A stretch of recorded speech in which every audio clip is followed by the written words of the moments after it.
മലയാളികൾക്ക് ഒരു പരിചയപ്പെടുത്തലിൻ്റെയും ആവശ്യമില്ലാത്ത ഒരു വ്യക്തിയാണ് നമ്മളോടൊപ്പം ഉള്ളത്. അത് മറ്റാരുമല്ല, പൂഞ്ഞാറിൻ്റെ സ്വന്തം പി സി ജോർജാണ്. പ്ലാത്തോട്ടത്തിൽ ചാക്കോ മകൻ P C George.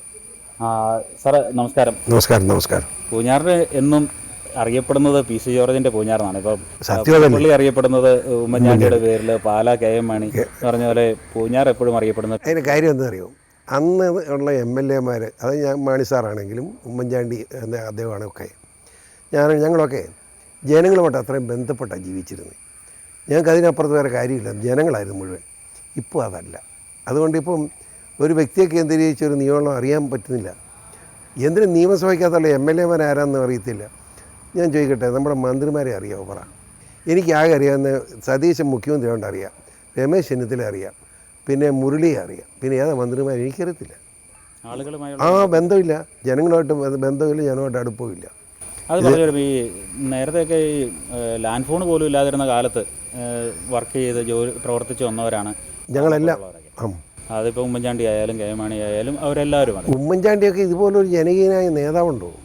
Mani sir ഒരു ചെറിയ പ്രശ്നം മതി, അതായത് ഞാൻ നിൽക്കുകയായിരുന്നു. അതൊക്കെ മാണി സാറും ഉമ്മൻചാണ്ടിയൊക്കെ രാഷ്ട്രീയ പ്രവർത്തകർക്കൊരു മാതൃകയാണ്, യാതൊരു സംശയം വേണ്ട. ഈ സോഷ്യൽ മീഡിയയുടെ കാലമാണല്ലോ. എല്ലാം സോഷ്യൽ മീഡിയയിലൂടെ റീലുകളിലൂടെയൊക്കെയാണ് ആളുകൾ മുഴുവൻ വാർത്തകൾ അറിയുന്നതും കാര്യങ്ങൾ മനസ്സിലാക്കുന്നതും പൊതുപ്രവർത്തകരെ വിലയിരുത്തുന്നതും പൊതുപ്രവർത്തകരെ വളർത്തുന്നതും തളർത്തുന്നതൊക്കെ സോഷ്യൽ മീഡിയ. സാറ് സോഷ്യൽ മീഡിയയിൽ അത്ര സജീവമാണോ? ശ്രദ്ധിക്കാറുണ്ട് ഈ സാറിനെ പറ്റി വരുന്ന? എന്നെപ്പറ്റി എന്ത് വരുന്നു എന്ന് ഞാൻ അന്വേഷിക്കുന്നേയില്ല. കാരണം എന്ത് വൃത്തികേടും വന്നോട്ടെ, എനിക്ക് സമ്മതമാണ്, കുഴപ്പമില്ലല്ലോ. അതായത് ഒരു 2 മാസം മുമ്പ് ഒരു സമ്മേളനത്തിൽ പങ്കെടുത്ത് പ്രസംഗിച്ച് ഇപ്പം കൊണ്ടുവരേണ്ട കാര്യം എന്താ? ആ പ്രസംഗിച്ച് തെറ്റാണെന്ന് ബോധ്യപ്പോയപ്പോൾ ഞാൻ പ്രസംഗം തെറ്റാണെന്ന് അതേ കമ്മിറ്റി ഞാൻ പറഞ്ഞതാണ്. പിന്നെ അതെടുത്തുകൊണ്ടിരിക്കുക. ഞാൻ പറഞ്ഞ് തെറ്റാണെന്ന് ഞാൻ പറഞ്ഞ കാര്യം പറയാം. അതാ എന്നാ കാര്യം? വി ഡി സതീശൻ സർക്കാർ അധികാരത്തിൽ വന്നിട്ട് ഇപ്പം 3 മാസം പിന്നിട്ടിരിക്കുന്നു, 4 മാസത്തേക്ക് കിടക്കുന്നു. അപ്പോൾ എങ്ങനെയാണ് ഒരു വിലയിരുത്തൽ? ഒരിടത്തും ഇതുവരെ പറഞ്ഞു കേട്ടില്ല. ഞാൻ എൻ്റെ അഭിപ്രായം പറയാം. വി ഡി സതീശനെ വലിയ പ്രതീക്ഷയോടുകൂടിയാണ് ജനം കയറ്റി പ്രസിഡന്റ്. അതായത് പാർട്ടിയുടെ പേരിലല്ലല്ലോ പുള്ളി, ജനപിന്തുണയുടെ അടിസ്ഥാനത്തിൽ മുഖ്യമന്ത്രിയാണ്. പക്ഷേ ജനം വിചാരിച്ച് അത്രയും നല്ല നിലയിലേക്ക് പോകാൻ അദ്ദേഹത്തിന് കഴിയുന്നില്ല. അത് അദ്ദേഹത്തിന് കഴിവുകേടാണ് എന്ന് മാത്രം പറയാൻ ഞാനില്ല, അദ്ദേഹത്തിന് സഹകരണം കിട്ടുന്നില്ല. ഒന്നാമത് രമേശ് ചെന്നിത്തലയുണ്ട്. യഥാർത്ഥത്തിൽ ഞാൻ വിളിച്ചു നോക്കാൻ ഞാൻ കാര്യം പറയട്ടെ, ഞാൻ അവരുമായിട്ട് നല്ല ബന്ധമായിരുന്നെങ്കിൽ ഞാൻ സ്ട്രോങ് ആയിരുന്നു. ചെയ്യേണ്ടത് എന്താ? ഒരു 2 വർഷത്തേക്ക് മുഖ്യമന്ത്രിയായിട്ട് രമേശ് ചെന്നിത്തലയ്ക്ക് കൊടുക്കണം, ബാക്കി 3 വർഷത്തേക്ക് സതീശന് കൊടുക്കണം. അതിന് സതീശന് നേതൃത്വം നടത്തി ഇലക്ഷൻ നേരിടണം. അതാണ് രാഷ്ട്രീയ ബോധമുള്ള വിവരമുള്ളവന്മാർ ചെയ്യുന്നത്. അതിന് പകരം ജനം പറയുന്നവരെ മുഖ്യമന്ത്രിയാക്കിയ പാർട്ടി നിൽക്കുമോ? രമേശ് ചെന്നിത്തല ഇപ്പോൾ അങ്ങനെ മോശമാകുന്നു. കേരളം കണ്ട ഭരണാധികാരികൾ ഒരു മിടുക്കനായ അയാൾ നേരത്തെ ആഭ്യന്തരമായിട്ട് ഇരുന്നിട്ടുള്ളവനാണ്. അപ്പോൾ അങ്ങനെയൊക്കെ അവഗണിക്കാതെ എല്ലാവരെയും കൂട്ടിക്കൊണ്ടുപോകുന്ന സാഹചര്യം വേണം. സതീശൻ ആ കാര്യത്തിൽ കൂടുതൽ ശ്രദ്ധിക്കുമെന്നാണ് ഞാൻ പ്രതീക്ഷിക്കുന്നത്.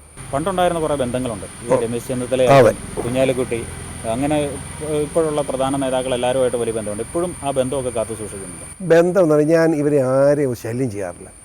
ഞാൻ ഈ അടുത്ത കാലത്ത് മുഖ്യമന്ത്രിയെ സതീശനെ കണ്ട. സതീശൻ എൻ്റെ ഒരു അനിയനെ പോലാ, എന്നൊക്കെ വളരെ ജൂണിയറല്ലേ, വളരെ മാന്യമായിട്ട് എന്നെ പെരുമാറി. അതായത് പിണറായി എനിക്ക് 12 കേസാണ്, കള്ളക്കേസ്. ഞാൻ കണ്ടിട്ടില്ലാത്ത കേട്ടില്ലാത്ത കേസുകളാണ്. തിരുവനന്തപുരം മുതൽ കോഴിക്കോട് വരെ കേസ്. പോയിപ്പോൾ വയസ്സ് 70 കഴിഞ്ഞില്ലേ, നടന്നു മടുക്കുക. അത് വിഡ്രോ ചെയ്യണമെന്ന് പറഞ്ഞ് മുഖ്യമന്ത്രി മുഖ്യമന്ത്രി അന്നേരം തന്നെ അത് ഇച്ഛാ വരച്ചു. ഒരു 1000കണക്കിന് ആൾ അതിനിടയ്ക്കാണ് പുള്ളി എന്നെ കണ്ട് ഓടിയെടുത്ത് വന്ന് മേടിച്ചു വിട്ടു. അതിന് ഫോളോ അപ്പ് നടന്നുകൊണ്ടിരിക്കുക. സർക്കാരിൻ്റെ ഒരു പ്രവർത്തനത്തെ എങ്ങനെ കാണുന്നത് ഇപ്പോൾ ഈ 100 ദിവസം? സർക്കാരിൻ്റെ പ്രവർത്തനം ഇപ്പോൾ ഒട്ടും ആശാവഹമല്ല എൻ്റെ അഭിപ്രായത്തിൽ. ഞാൻ ഭാരതീയ ജനതാ പാർട്ടി ചേർന്ന ഉത്തമ വിശ്വാസത്തോടു കൂടിയാണ്. കാരണം അന്ന് ഇവിടെ ഇപ്പോൾ വന്നിരിക്കുന്ന ഏറ്റവും വലിയ കുഴപ്പം എന്നാ, ഭീകരവാദം ക്രിസ്ത്യാനിയിലുമുണ്ട്, ഹിന്ദുവിലുമുണ്ട്, മുസ്ലിമിനുമുണ്ട്. പക്ഷേ മുസ്ലിം തീവ്രവാദം അതിര് കടന്നിരിക്കുന്നു മാത്രമല്ല, രാജ്യത്തെ സ്ഥിരീകരിക്കുന്ന നിലയിലേക്കുള്ള പ്രവർത്തനങ്ങളുമായിട്ട് അവർ മുമ്പോട്ട് പോവുകയാണ്.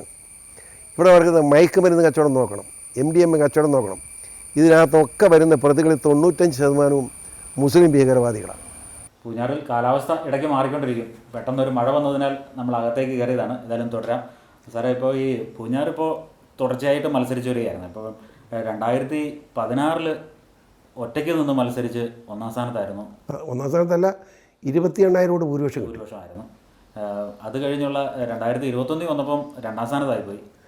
ചെറിയ തിരിച്ചടി ഉണ്ടായി. അതെ, അത് കാരണം എന്താണെന്ന് വെച്ചാൽ BJP ഈ ക്രിസ്ത്യൻ സമുദായം ഇപ്പോഴും വിശ്വാസം എടുക്കുന്നില്ല. എന്തൊരു മഠയത്തരമാണ് ഈ സമൂഹം കാണിക്കുന്നത് ഞാൻ എപ്പോഴും ആലോചിക്കാറുണ്ട്. അതായത് കേന്ദ്ര ഗവൺമെൻറ് ഇനി ഉടനെയെങ്കിലും മോദി സർക്കാർ മാറാൻ പോകുന്നില്ല. BJPയുടെ മുഴുവൻ സംസ്ഥാനങ്ങളും BJPയിലേക്ക് പോയിക്കൊണ്ടിരിക്കുക. ഈ പാറ്റ കീറ്റ എന്നൊക്കെ പറഞ്ഞ് വഴക്കുണ്ടാക്കിയാലും അവസാനം ജനം BJP തന്നെ ആശ്രയിക്കുക. കാരണം അവർ പറയുന്ന കാര്യങ്ങൾ നടപ്പാക്കുന്നവരാന്ന് എല്ലാവർക്കും അറിയാം. പിന്നെ ക്രിസ്ത്യൻ സമുദായം എന്തിന് ആകെ 2.5% ഉള്ളതെന്ന് ഓർക്കണം.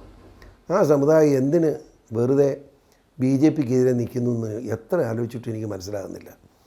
ഞാൻ പേഴ്സണലായിട്ട് സംസാരിക്കുമ്പം ഇവരെല്ലാം നമ്മുടെ അനുകൂലികളുമാണ്, BJPക്ക് അനുകൂലമാണ്. ഇവർ കളക്റ്റീവായിട്ട് കൂടിക്കഴിയുമ്പോൾ എതിരുവാണ്. ഇത് പണ്ട് മുതലുള്ള ഒരു മോശം ഇടപാടായിട്ടാണ് എൻ്റെ അഭിപ്രായം.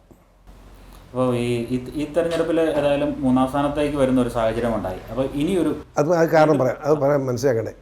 കഴിഞ്ഞ നിയമസഭാ തെരഞ്ഞെടുപ്പിൽ BJPയുടെ കഴിഞ്ഞ BJP അല്ലല്ലോ, കഴിഞ്ഞ തെരഞ്ഞെടുപ്പിൽ BJP ആയിട്ടാണ് നിന്നത്.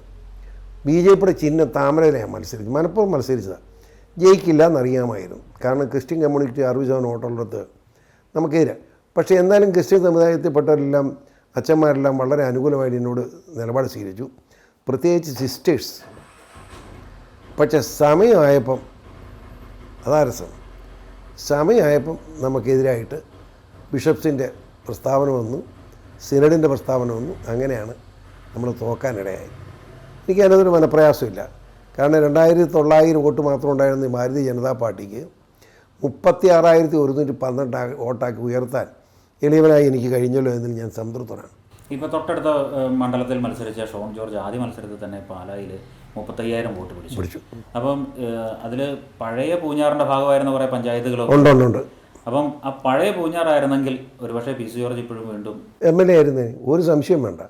അത് തന്നെയല്ല, ഈ കഴിഞ്ഞ ഇലക്ഷനിൽ ഞാൻ നിൽക്കാതിരിക്കാൻ ആത്മാർത്ഥമായി ശ്രമിച്ചതാണ്. ഞാൻ നിൽക്കാതെ എന്നെ ഫ്രീഡം തന്നിരുന്നെങ്കിൽ ഷോണിന് വേണ്ടി ഞാൻ സ്ട്രോങ് ആയിട്ട് ഇറങ്ങിയാൽ ചിലപ്പോൾ ദൈവാനെ കൊണ്ട് ജയിക്കാമായിരുന്നു എൻ്റെ ചിന്താഗതി. അവൻ പൂഞ്ഞാറ്റിൽ നിന്നാലും പാലായിൽ നിന്നാലും ജയിപ്പിക്കാൻ കഴിയുന്ന, പൂഞ്ഞാറിനേക്കാൾ എളുപ്പം പാലായ. കാരണം പാലായിൽ 8 പഞ്ചായത്തിൽ നിർണായകമായ സ്വാധീനം നമുക്കുണ്ട്. ഞാൻ ആഗ്രഹിച്ചതാണ്. പക്ഷേ പാർട്ടിയുടെ തീരുമാനം ഇതായിരുന്നു, അത് കേൾക്കുക എന്നുള്ളതാണ് ശരി. അതുകൊണ്ടാണ് ഞാൻ മത്സരിച്ചത്. ഇനി വീണ്ടും അടുത്തൊരു നിയമസഭാ തെരഞ്ഞെടുപ്പ് വരുമ്പോൾ അല്ലെങ്കിൽ ഇനി ഒരു ലോക്സഭാ തെരഞ്ഞെടുപ്പ് വരുമ്പോൾ പാർട്ടി പറയുകയാണെങ്കിൽ മത്സരിക്കാൻ തയ്യാറാകുമോ? ഞാൻ ഇനി ഒരു മത്സരരംഗത്തേക്ക് പോകണമെന്ന് ഒരിക്കലും ആത്മാർത്ഥത്തോടെ ഞാൻ ആഗ്രഹിക്കുന്നില്ല. പാർട്ടി മത്സരിക്കാൻ പറഞ്ഞാൽ വാർഡ് കമ്മിറ്റിക്ക് വേണ്ടി മത്സരിക്കും. അതിന് പാർട്ടി പറയുന്നതിനപ്പുറത്തൊന്നും എനിക്കില്ല ഇനി. കാരണം എൻ്റെ ജീവിതം നിലനിർത്തി തന്ന RSSഉം RSന് നേതൃത്വം കൊടുക്കുന്ന ഒരു പാർട്ടിയാണ് BJP. ആ BJPയോടൊപ്പം BJPയുടെ ആത്മാഭിമാനം രക്ഷിക്കാനുള്ള മാർഗം ഞാൻ നിൽക്കുന്നതാണെങ്കിൽ നിൽക്കും, നിൽക്കണ്ടെങ്കിൽ നിൽക്കരുതെന്നുള്ളൂ സത്യം. ഇപ്പോൾ ഈ ഓണക്കാലമൊക്കെയാണ്. അതെ. അപ്പം ഓണത്തിന് സാധാരണ എല്ലാ ആഘോഷ സമയങ്ങളിലും കുടുംബത്തോടൊപ്പമാണ് ഉണ്ടാകാറുള്ളത്. എങ്ങനെയാണ് പഴയകാലത്തെ ഓണം ഇപ്പോഴത്തെ? ഈ പഴയകാലത്തെ ഓണത്തിന് ഇച്ചിരിയുടെ ഒരു മഹത്വം ഉണ്ടായിരുന്നു. അത് തന്നെയാണ്, കുറേ ഊഷ്മളത കൂടുതലായിരുന്നു. കാരണം കുടുംബ ബന്ധങ്ങൾ അത്ര ശക്തമായിരുന്ന അർത്ഥം. ഇപ്പോഴത്തെ ചെറുപ്പക്കാർ തിരുവോണം എന്നതാ അല്ലെ ഈ സമൂഹം എന്താ, ഇതിനൊന്നും അവർക്ക് അതിനെപ്പറ്റി ചിന്തയില്ല. എനിക്ക് സങ്കടം തോന്നാറുണ്ട്. തിരുവോണത്തിൻ്റെയൊക്കെ മഹത്വം അടുത്ത തലമുറയ്ക്ക് കൈമാറുന്നതിൽ നമുക്ക് എവിടെയോ പരാജയം പറ്റിയിട്ടുണ്ടെന്ന് എൻ്റെ വിശ്വാസം. പണ്ട് ഓണക്കളിയായി, അത്തംകൂടിയിലായി, ഇപ്പോൾ എവിടെ ഉണ്ടത്? ആ നിലയിലേക്ക് തിരിച്ചു വരിക എന്ന് പറഞ്ഞാൽ സമൂഹത്തിലേക്ക് നന്മകൾ വരുന്നു എന്ന അർത്ഥം. അത് ഉൾക്കൊള്ളാൻ കഴിഞ്ഞാൽ ദൈവാനുഗ്രഹം എന്നാണ് എൻ്റെ അഭിപ്രായം. ഏതായാലും ഇത്തവണ ഓണം കുടുംബത്തോടൊപ്പം തന്നെ തീർച്ചയായിട്ടും. പക്ഷേ അങ്ങനെയല്ല, ഞാനൊരു കുഴപ്പമാണ്. തിരുവോണം എല്ലാ കാര്യവും ഞാൻ വീട്ടിലായിരിക്കും. പക്ഷേ തിരുവോണത്തിന് ഉച്ചയ്ക്ക് ചോറുണ്ടെന്ന് എൻ്റെ കൂടത്തെ ചരിത്ര കോളേജിൽ പഠിച്ചിരുന്നൊരു ഡോക്ടർ പവിത്രനുണ്ട്. വർഷങ്ങളായി ഈ തിരുവോണത്തിൻ്റെ ഉച്ചയ്ക്ക് ഭക്ഷണം സദ്യ അവിടെയാണ്. ഇത്തവണ അവിടെയാണ്. പൂഞ്ഞാറിൻ്റെ സ്വന്തം PC ജോർജാണ് നമ്മൾ സംസാരിച്ചുകൊണ്ടിരുന്നത്. അദ്ദേഹത്തോട് ഇനിയും ചോദിച്ചാൽ പറയാൻ ഒരുപാട് കാര്യങ്ങളുണ്ട്, പങ്കുവയ്ക്കാൻ ഒരുപാട് ഓർമ്മകളുണ്ട്. ഏതായാലും രാഷ്ട്രീയ രംഗത്ത് ഇനിയും വളരെ ദൂരം മുന്നോട്ട് പോകാൻ അദ്ദേഹത്തിനുണ്ട്. ഏതായാലും ഈ ഓണവും കുടുംബത്തോടൊപ്പം തന്നെ ആഘോഷിക്കാനാണ് അദ്ദേഹം തീരുമാനിച്ചിട്ടുള്ളത്.